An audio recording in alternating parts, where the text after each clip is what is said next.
Alright lads, today we'll be installing a CD30 MP3 and also upgrading the screen to have the double screen size. It's a GID screen, and I'll show you how to install it, and I'll also how to activate it using Opcom or China clone Opcom, Voxcom, whatever you use.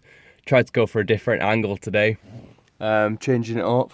Because I noticed every single video just literally starts with me looking directly at you at the steering wheel. But yeah, the only specialist tool you'll need is the CD keys to ram into the radio and it'll pull it back out. That's literally it. So to start off, you need to remove this little piece, use a card, and you just pop it out of place like that. It's not difficult, using my Nectar card. And then you've got a Torx bit to remove. I think it's about a T30 or something, and you just want to loosen that off.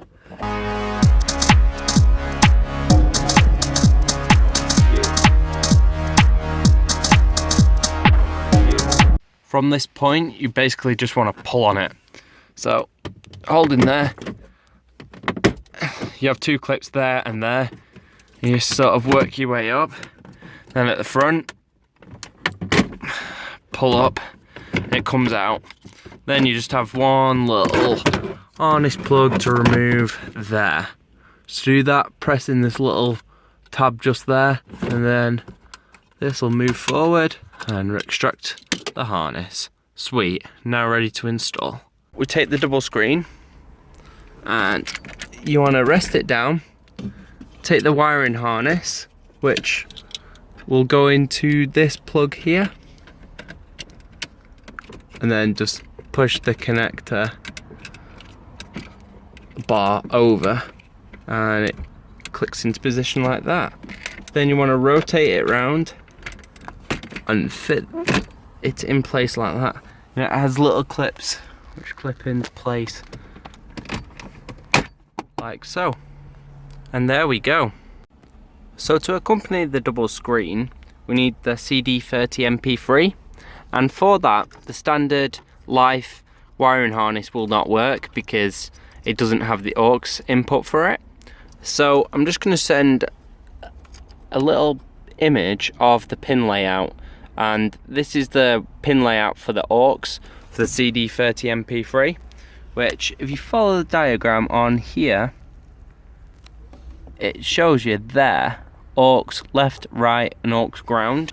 So from this, you want to route your AUX cable to where's appropriate. I am using this slot down here.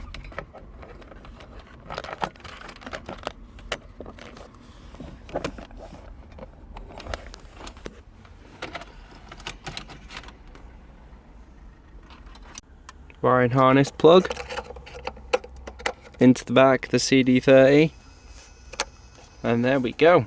And also the radio antenna needs to be plugged in here like so, and as you can see, it makes a little bit of a noise, and that means it's powered up. And then you just slide the unit back in. So to make the GID screen actually work, we need to program it in Opcom. So you want to plug your Opcom into your OBD port, ignition on. Then you want to select your car, so it is a Corsa D, and you want to go to infotainment system. Then you want to go to display, TID, BID, GID and SID. Mine's a GID, which is the big screen. That actually is already programmed, however I'm going to show you how to do it. So you just want to wait for the interface to connect to the vehicle. So that's already done. Now you want to go down to programming. You want to go to program code index, and then you'll have different code indexes. So if you read what it says there, it'll say GID, SID, graphic info display, color info display, and you just want to select, I think it's 202, and then click start programming like that, and then it programs the GID screen to have the range and consumption, and that's it.